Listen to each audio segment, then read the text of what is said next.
श्रोते हो नमस्कार. दिवसेंदिवस अन्नाच्या बाबतीमध्ये प्रत्येक व्यक्ती ही जागरूक होताना आपण बघत आहोत.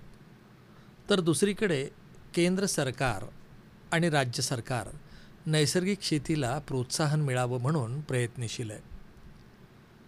आपल्या सिंधुदुर्ग जिल्ह्यामध्ये सुद्धा किर्लोस इथल्या कृषी विज्ञान केंद्राच्या मार्फत नैसर्गिक शेतीला प्रोत्साहन मिळावं म्हणून नैसर्गिक शेती मिशन योजनेला एक मार्गदर्शक म्हणून या कृषी विज्ञान केंद्राच्या माध्यमातून कार्य केलं जातं आहे. पूर्वी तसं पाहिलं तर आपण नैसर्गिक पद्धतीनं सेंद्रिय पद्धतीनं आपली शेती करायचो. पण गेल्या 30-40 वर्षामध्ये ज्यावेळी रासायनिक खतं आली तेव्हापासून रासायनिक खतांचा वापर आपण वाढवला आणि पिकाचं उत्पादन जास्त मिळावं या हव्यासापोटी आपण रसायनं खूप मोठ्या प्रमाणात वापरली. हे जरी खरं असलं तरी सध्या नैसर्गिक शेतीला प्रोत्साहन मिळण्यामागची कारणं काय, नैसर्गिक शेती म्हणजे नेमकं तज्ज्ञांना काय अपेक्षित आहे, या सर्व प्रश्नांची उकल व्हावी म्हणून आज आम्ही खास आमंत्रित केलं आहे किर्लोस इथल्या कृषी विज्ञान केंद्रातील शास्त्रज्ञ डॉक्टर विलास सावंत यांना. सावंत सर नमस्कार. नमस्कार. मला एक सांगा की आपल्या पारंपरिक शेतीमध्ये तसं पाहिलं तर सेंद्रिय शेती, नैसर्गिक शेती हे शब्द असायचे आणि शेतकरी तसं करायचे सुद्धा. पण रसायनांचा वापर सुरू झाल्यापासून या शेतीकडं दुर्लक्ष आपण केलं. आता पुन्हा तुम्ही म्हणताय की नैसर्गिक शेती करायला पाहिजे. पण नैसर्गिक शेती म्हणजे नेमकं तुम्ही तज्ज्ञ म्हणून नेमकं काय सांगाल की काय नैसर्गिक शेतीमध्ये अपेक्षित आहे? नैसर्गिक शेती ही पशुधन आणि स्थानिक पातळीवर उपलब्ध होणारे जी संसाधन आहेत यावर आधारित ही शेती केली जाते आणि ही पूर्णपणे रसायनमुक्त अशी शेती प्रणाली आहे. आपण पारंपरिक स्वदेशी पद्धतीने शेती जी करत होतो त्याच पद्धतीला आपण चालना देत आहोत आणि शेतकऱ्यांना बाहेरून निविष्ठा खरेदी करण्यापासून आपण मुक्तता प्राप्त करत आहोत. म्हणजेच शेतकऱ्यांना बाहेरच्या निविष्ठावरती अवलंबून राहता येणार नाही आणि त्यांचा खर्च होणार नाही आणि एकंदरीत शेतीमधील खर्च कमी करायचा असेल तर नैसर्गिक शेती हा एक शेतकऱ्यांना उत्तम पर्याय आहे. पण तुम्ही जसं म्हणालात की आहे त्या जनावरांच्या पासून आपण या शेतीचा वापर चांगल्या पद्धतीनं करून घेऊ शकतो, एक तर त्यांच्या उपलब्ध असलेल्या साधनसामुग्रीतून. पण एक जनावर आजकाल आपण बघितलं तर जनावरांची संख्या खूप कमी झाली आहे. मग या परिस्थितीवर कशी मात करायची? आपण म्हणालो की आपण जी प्रचलित आपली जी पारंपरिक शेती होती त्याच्यानंतर रासायनिक शेती आली, त्यानंतर एकात्मिक शेती आली, नंतर हळूहळू सेंद्रिय शेतीचं मोठ्या प्रमाणात प्रसार होत आहे. पण ह्या सगळ्या शेती पद्धती खर्चिक आहेत. सेंद्रिय शेतीमध्ये सुद्धा मोठ्या प्रमाणात भरखतं लागतात. त्याच्या उलट या नैसर्गिक शेतीमध्ये कमी प्रमाणात जरी आपल्याकडे भरखतं असली, शेणखत म्हणा, लेंडीखत म्हणा, गांडूळखत म्हणा, त्याच्यावरती ट्रीटमेंट करून जीवामृत, बीजामृत, घनजीवामृत अशा प्रकारची घटक बनवून आपण जमीन ही पुनर्जीवित करू शकतो. जमिनीचा जो कर्ब आहे तो मोठ्या प्रमाणात वाढवू शकतो. एक गाय जरी आपल्याकडे असेल देशी तर आपण कमीत कमी 5 एकर जमीन ही सहजपणे तिचं आरोग्य, सुदृढता आणि उत्पादकता आपण चांगल्या प्रकारे मेंटेन करू शकतो. आणि हीच ह्या शेतीचं खरं गमक आहे की आपल्याकडे असलेलं कमीत कमी बायोमास आहे त्याची ट्रीटमेंट करून आपण शेतात वापरायचं आणि आपलं उत्पादन वाढवायचं. म्हणजे आपल्याला एक देशी गायसुद्धा या 5 एकर शेतीसाठी आपल्याला पूर्णपणे उपयोगी होऊ शकते, नाही का? बरोबर. आता तसं पाहिलं तर लोकसंख्येचा विचार केला तर भरपूर धान्य लागेल असं प्रत्येकाचं म्हणणं आहे. मग एकीकडे धान्याचं उत्पादन टिकवून ठेवणं आणि दुसरीकडे उत्तम दर्जा ठेवणं, तर ह्या नैसर्गिक शेतीची नेमकी गरज का भासायला लागली ते बद्दल जरा सांगाल? सकस अन्न, प्रदूषण विरहित जमीन, पाणी आणि एकूणच शाश्वत कृषी उत्पादनासाठी नैसर्गिक शेती हा एक उत्तम पर्याय शेतकऱ्यांना आहे. आणि ही बाब आपण लक्षात घेऊन राज्यात नैसर्गिक शेतीचे अभियान राबवण्यासाठी डॉक्टर पंजाबराव देशमुख नैसर्गिक शेती मिशन ही योजना महाराष्ट्र सरकारने सुरू केली आणि ही 100% राज्य पुरस्कृत योजना आहे आणि आपल्याला लोकांची जी अन्नाची गरज आहे ती भागवण्यासाठी आपण या नैसर्गिक शेतीमधून सुद्धा चांगलं उत्पादन आपण गाठू शकतो. या नैसर्गिक शेतीमधून कशाप्रकारे आपण उत्पादन क्षमतेकडे पोचणार आहोत, तर जमिनीमध्ये सेंद्रिय कर्ब हा जमिनीचा मुख्य आत्मा आहे आणि जितका सेंद्रिय कर्ब जमिनीमध्ये जास्त तितकी जमिनीची उत्पादकता क्षमता वाढते. आणि हा सेंद्रिय कर्ब आपण चांगल्या प्रकारे ह्या नैसर्गिक शेती तंत्रज्ञानाने वाढवतो. जमीन हेल्दी होते आणि आपलं जे अपेक्षित उत्पादन आहे ते आपण निश्चितपणे गाठू शकतो. सावंत सर, तुम्ही डॉक्टर पंजाबराव देशमुख नैसर्गिक शेती मिशनबद्दल बोललात. नेमकं याची संकल्पना काय आहे, जरा सांगाल जरा आमच्या श्रोत्यांना. गेल्याच वर्षी महाराष्ट्र शासनाने 100% पुरस्कृत डॉक्टर पंजाबराव देशमुख नैसर्गिक शेती अभियान हे चालू केलं आणि त्या अभियानाच्या माध्यमातून गटनिर्मिती करून शेतकऱ्यांना प्रोत्साहित करून ह्या नैसर्गिक शेतीखालचं क्षेत्र वाढवण्यासाठी प्रोव्हिजन केलेली आहे. सन 2022-23 ते 2027-28 या 6 वर्षाच्या कालावधीसाठी ह्या मिशनला सरकारने मान्यता दिलेली आहे आणि नैसर्गिक आणि सेंद्रिय शेतीला प्रोत्साहन देऊन शेतकऱ्यांचं दर्जेदार उत्पन्न वाढवून, नुसतंच वाढवून नाही तर त्याला मार्केटसुद्धा त्या पद्धतीचं उपलब्ध करून देण्यासाठी प्रमाणीकरण योजनासुद्धा त्याच्यामध्ये त्यांनी आणलेली आहे. पण ह्या योजनेची काही मुख्य उद्दिष्ट समोर ठेवलीत का? कारण 6 वर्षासाठी ही योजना आपण राबवणार, तर उद्दिष्ट काहीतरी असतील त्याची. याच्यामध्ये सगळ्यात महत्त्वाचं जे उद्दिष्ट आहे ते रासायनिक खते आणि कीटकनाशकांचा वापर हा थांबवायचा आहे, कमी करायचा आहे त्याचा वापर आणि जमिनीतील सेंद्रिय कर्बाचे प्रमाण वाढवायचे आहे. कारण सेंद्रिय कर्ब हा जमिनीच्या आरोग्याचा, पिकांच्या उत्पादनाचा एक खरा आत्मा आहे आणि जमिनीची सुपीकता आणि आरोग्य सुधारणे जेणेकरून आपल्या उत्पादनामध्ये सुद्धा ही वाढ होणार आहे. आणि शेतकऱ्यांना प्रशिक्षण व प्रोत्साहन देऊन नैसर्गिक आणि सेंद्रिय शेतीखालील क्षेत्रात वाढ करणे हा सुद्धा उद्देश त्याच्यामध्ये आहे.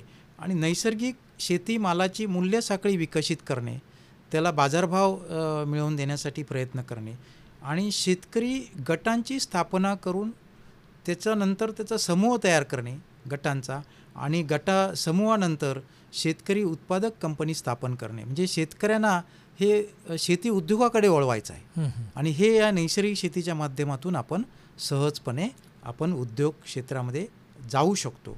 आणि जैविक निविष्ठा संसाधन केंद्र गावागावामध्ये स्थापन करून त्या गाव पातळीवर त्या निविष्ठा शेतकऱ्यांना उपलब्ध करून देण्याची तरतूद ह्या योजनेमध्ये आहे. ही प्रमुख उद्दिष्ट डोळ्यासमोर ठेवून हे नैसर्गिक शेती अभियान महाराष्ट्र शासनाने बनवलेलं आहे. आपल्या सिंधुदुर्ग जिल्ह्यामध्ये सुद्धा याचं काम चालू आहे, नाही का?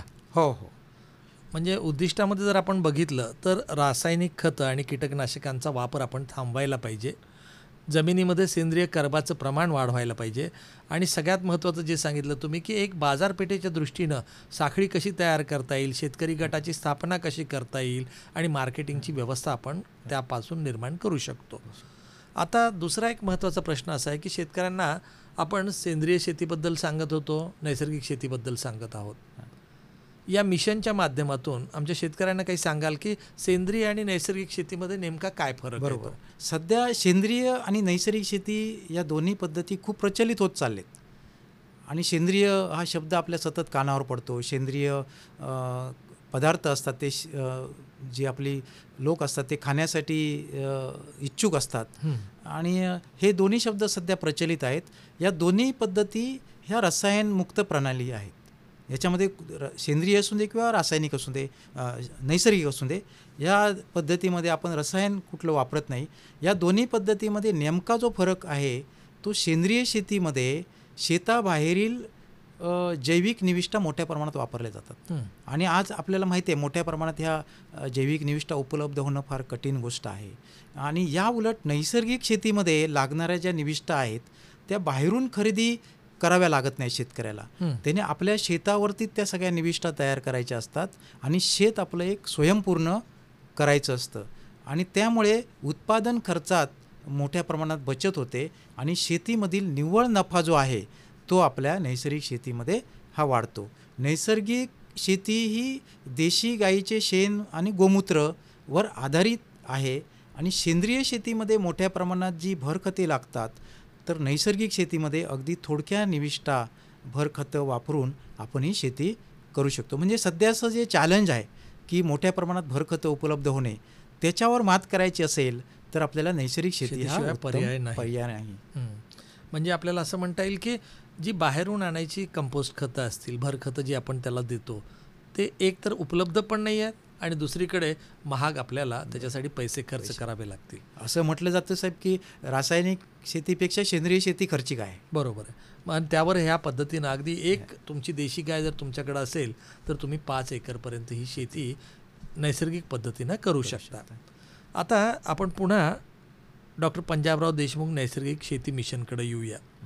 या मिशनची अंमलबजावणी आता सध्या आपल्याकडे कशा पद्धतीनं सुरू आहे? शासनाने यासाठी विविध समित्या स्थापन केल्या आहेत.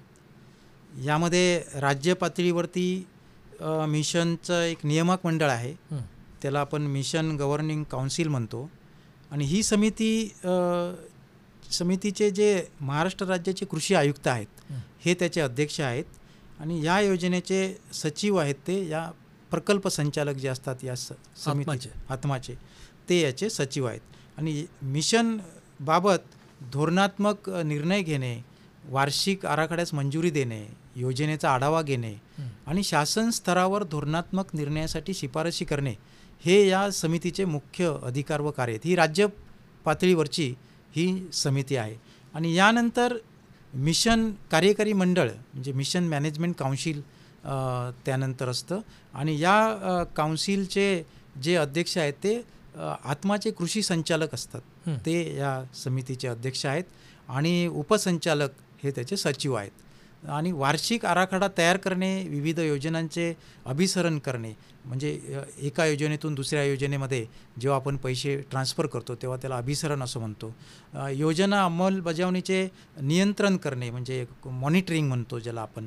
आणि विविध यंत्रणांमध्ये समन्वय साधणे आणि वर्षनिहाय घटकनिहाय जे बदल आहेत त्या बदलास मान्यता देणे आणि योजना अंमलबजावणीसाठी तांत्रिक शिफारसी करणे असे प्रकारचे अधिकार ह्या कमिटीला शासनाने दिलेले आहेत. आणि जिल्हा पातळीवर? आणि जिल्हा पातळीवरती ही तिसरी समिती आहे की ॲक्च्युअल अंमलबजावणी ह्या कार्यक्रमाची तिथून होते.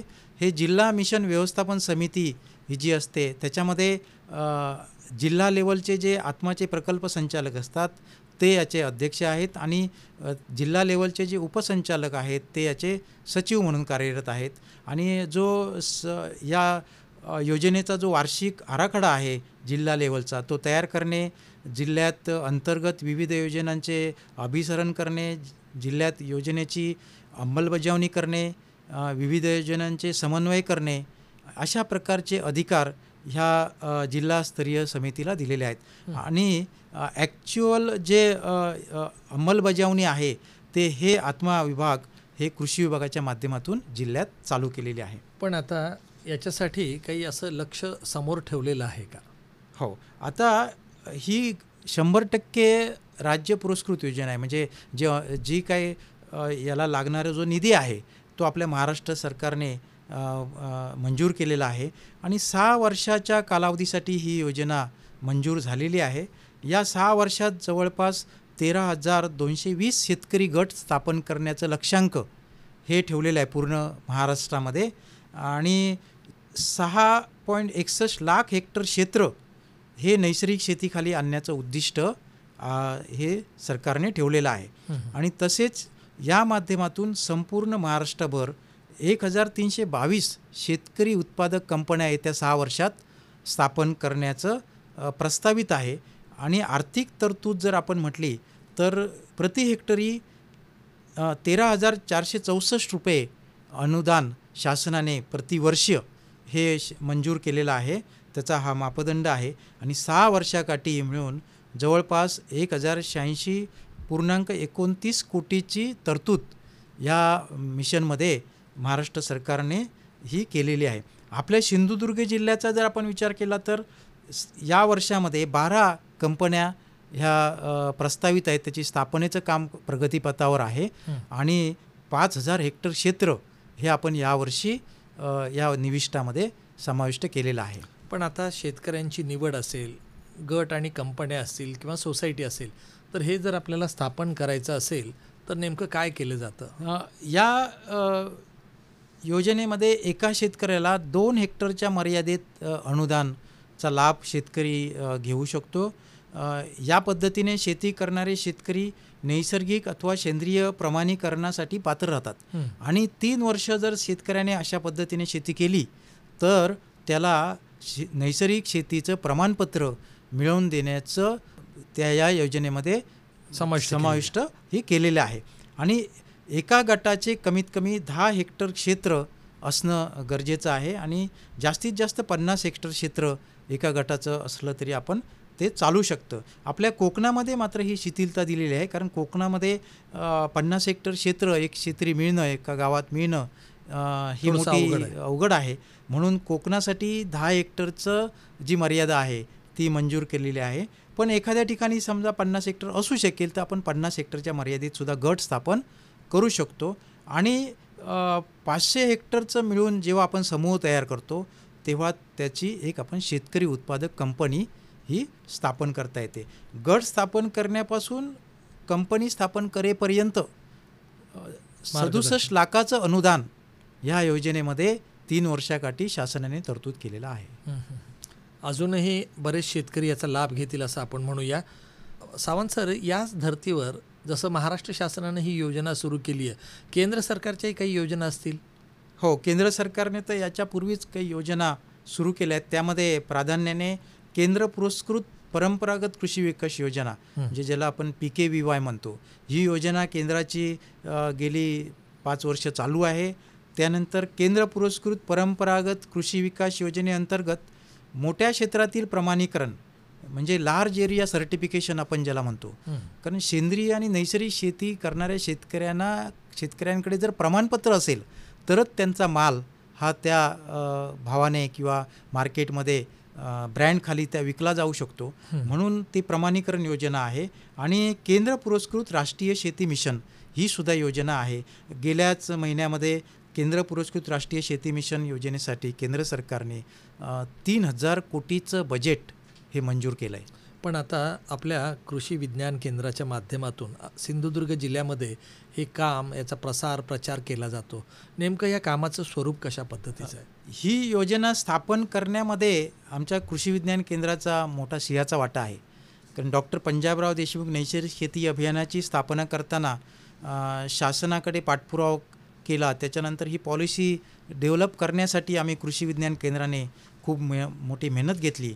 आणि ही योजना स्थापन होण्याच्या पूर्वीपासून आमच्या कृषी विज्ञान केंद्राचे जे संस्थापक अध्यक्ष सन्माननीय ब्रिगेडियर सुधीर सावंत, माजी खासदार, यांच्या नेतृत्वाखाली नैसर्गिक शेतीचा प्रसार आणि प्रचार आम्ही मोठ्या प्रमाणात महाराष्ट्रामध्येच नव्हे तर आजूबाजूच्या राज्यामध्ये सुद्धा आम्ही करत होतो. आणि नैसर्गिक शेतीच्या प्रसारासाठी कृषी विज्ञान केंद्राची एक नोडल संस्था म्हणून आता नेमणूक शासनाने केलेली आहे. ही एक आमची जमेची बाजू आहे. आणि नैसर्गिक आणि सेंद्रिय शेतीच्या गटांच्या प्रशिक्षणाचे काम, त्यांचे सक्षमीकरणाचे काम हे आमच्याकडे कृषी विज्ञान केंद्राकडे ती जबाबदारी आहे. ह्या जिल्ह्यात जेवढे नैसर्गिक शेतीचे गट हे आत्मामार्फत कृषी विभागामार्फत स्थापन झालेले आहेत, त्यांचं जे प्रशिक्षण आहे, सक्षमीकरण आहे, ते काम आम्ही मोठ्या प्रमाणात KVKच्या माध्यमातून हे करत आहोत. आणि तंत्रज्ञानाचं जी मागणी असते कृषी विभागाकडून त्याचा पुरवठा आम्ही मोठ्या प्रमाणात त्यांना करत असतो. सावंत सर, आपल्या सिंधुदुर्ग जिल्ह्यातील ज्या शेतकऱ्यांना नैसर्गिक शेती मिशनमध्ये सहभागी व्हायचं आहे, त्यांना कमीत कमी खर्चामध्ये एका गायीपासून जे विविध पदार्थ तयार करायचे आहेत आणि त्याचा वापर आपल्या शेतीसाठी, त्यातला जैविक साठा वाढवण्यासाठी करायचा आहे, त्यांना नेमकं तुम्ही काय सांगाल? कुठे मार्गदर्शनासाठी त्यांनी यावं? आमच्या कृषी विज्ञान केंद्राकडे आमचं एक ट्रेनिंग इन्स्टिट्यूट आहे. तिथे आम्ही आता जैव विविधतासाठी आपण एक बायोमास सेंटरचं युनिट सुरू केलेलं आहे. आणि सतत आमच्याकडे तिथे कार्यक्रम चालू असतात. आमच्या वेबसाईटवरती माहिती दिलेली आहे, फेसबुकवरती असते. हे जसे काही सोशल मीडियाच्या माध्यमातून आम्ही शेतकऱ्यांना मार्गदर्शन करू शकतो. आणि सेंद्रिय शेती, नैसर्गिक शेती हे जरी शब्द आपल्या बोलण्यात आले तरी त्याच्यामध्ये खूप मोठ्या प्रमाणात विज्ञान आहे. ह्या विज्ञान जर शेतकऱ्यांनी समजून घेतलं तर आपण शेतीची उत्पादकता गाठू शकतो. आमच्या कृषी विज्ञान केंद्राशी संपर्कात राहिल्यास शेतकऱ्यांना आम्ही सतत मार्गदर्शन करू आणि शेतकऱ्यांनी उत्स्फूर्तपणे ह्या योजनेमध्ये सहभाग घ्यावा असं मी शेतकऱ्यांना आवाहन करतो. तर निश्चितपणे आपल्या सिंधुदुर्गातले शेतकरी या योजनेमध्ये सहभागी होतील, नैसर्गिक शेतीकडे वळतील, म्हणजेच रसायनमुक्त अन्न तयार करण्याचं एक मोठं काम या माध्यमातून आपण पूर्ण करू शकू आणि आरोग्य प्रत्येकाचं सुधारण्यासाठी त्यामुळं निश्चितपणे मदत होईल. तर सावंत सर, आज तुम्ही इथं आलात आणि आपल्या जिल्ह्यामध्ये डॉक्टर पंजाबराव देशमुख नैसर्गिक शेती मिशन ही जी योजना चालू आहे त्याच्या अंमलबजावणीच्या संदर्भामध्ये थोडक्यात माहिती दिलीत. आपण अशी आशा करूया की जास्तीत जास्त शेतकरी याचा लाभ घेतील. आपण इथं आलात, माहिती दिलीत, त्याबद्दल आभारी आहे. नमस्कार. नमस्कार.